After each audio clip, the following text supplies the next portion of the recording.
Hello there. This is the workspace of NLabs International, and my name is Oluwatoyin Popola. I'm a researcher, I'm a teacher in the university, and with me is the co-developer of a fantastic device we want to talk about called nScope. Can you tell us, Nick, what is it all about this nScope? Tell us a story. Sure. So my name is Nick Marchuk, and I'm a lecturer at Northwestern University, and I teach hands-on electronics and programming classes. And I've developed this board called the nScope, which is the heart of our lab kit for teaching students hands-on electronic skills. Oh, great. So how did you come about it? Well, as a teacher at Northwestern, we have labs that involve traditional electrical engineering tasks like learning resistors and capacitors and op amps. And traditionally, you would sit at a bench like this with an oscilloscope and a power supply and a multimeter. But we found that we had 4 students at every bench, and 1 student would do all the work, and 3 would just watch. And we didn't have enough lab space, so we couldn't really have the number of labs that we wanted, and the students didn't get a good hands-on experience. Well, I can relate to that because I remember one of the frustrations of an engineering student would be, oh, come on, this is too much theory. We all just cram in the lab and just fill the lab forms and just return back to the lecture. And you don't really feel excited. I'm sure your students must have really enjoyed using nScope, right? Yeah, so the way we structure our class now is every student has their own nScope board and lab kit, and it's an oscilloscope, a power supply, and a function generator, which is the equipment we find on a lab bench. And now every student in every class gets to build every single circuit and really learn why things work and put it together and take it apart and get a really in-depth intuitive knowledge for how to design, build, and fix circuits. So I just want to know, is this device used only in Northwestern University? Any other schools using nScope? Yes, we have quite a few schools that now use nScope as their primary tool for students learning introduction to electronics. Schools like the University of Maryland, the University of Dayton. So those are some larger state schools in the U.S., as well as some smaller schools like Johns Hopkins University and Carnegie Mellon. We also put this device on Kickstarter, and there are thousands of units around the world where hobbyists and self-learners are using them to self-teach. Wow, that's interesting.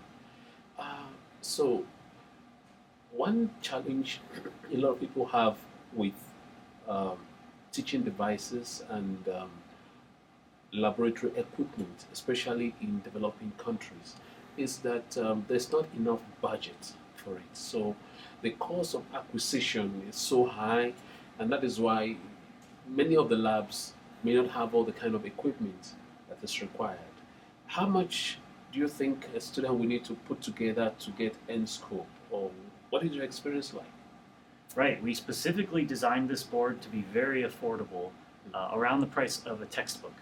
So the lab equipment on this bench is several $1,000s, and really you can't have enough students use them.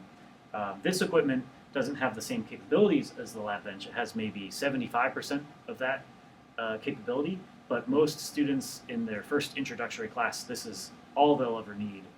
And if we can provide content that you would see in a textbook for free online, then the student has the same cost for learning.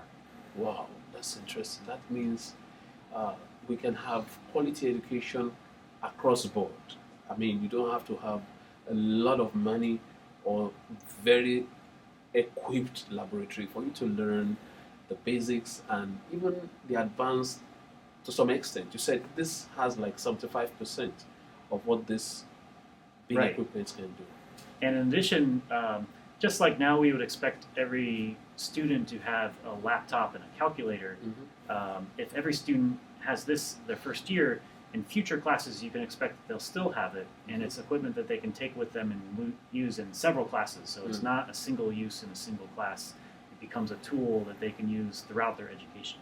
Wow, that is awesome. So If I may ask, which classes in particular? Because I want to be sure that if I'm investing money on something, even though it's not so expensive, I'll be happier if I can use it for more than one course. So, Right. what are the courses that you think we can use this nScope to teach?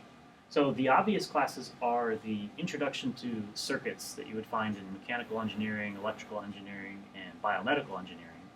But you can imagine using this in all kinds of lab-based classes. So your introduction to physics classes, your classes in physical electronics, mechatronics and programming, biomedical data acquisition and measurements, switching and logic systems, classes that have to do with circuits and systems or robotic systems, control theory, communication and signal processing, and microelectronics. Oh, that's very great. So, quite an expansive use. All right. So, why not let's look at nScope in action? All right, let's go. Okay, so the nScope software is designed to replicate the screen of a traditional oscilloscope. So in an oscilloscope, we get to see voltage versus time. We get to zoom in time, as well as in volts. And we get several inputs and outputs. So the nScope has 4 analog inputs, and on this screen we're seeing 2. Channel 1 in red is hooked up to a potentiometer, so as I turn the potentiometer, we see the voltage change. And channel 2 is plugged into one of our analog outputs, so I'm generating a 1 hertz sine wave.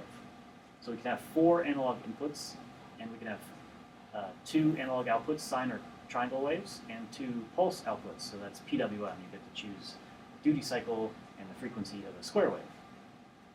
And then we have the ability to save this data as a screenshot or to a file that you could open up in Python or MATLAB to do analysis. And then all of this is available as an API so that you can write code and tell the nScope to, say, sample at a certain sample rate for a certain number of data points. And that gives you 2 ways to access data, through the GUI, where you see the screen, and through your own code. So this is awesome. This is interesting. I've not seen anything like this before, and I'm like, come on, Nick.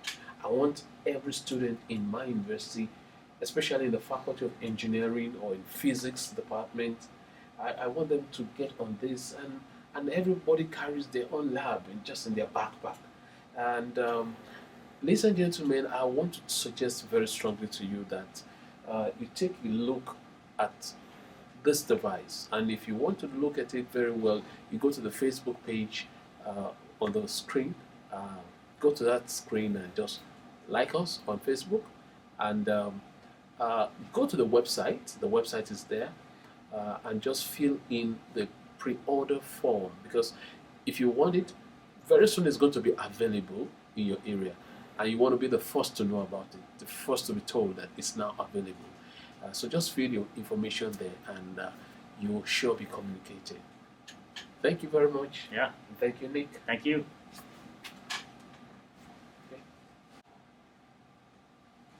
Okay. Okay.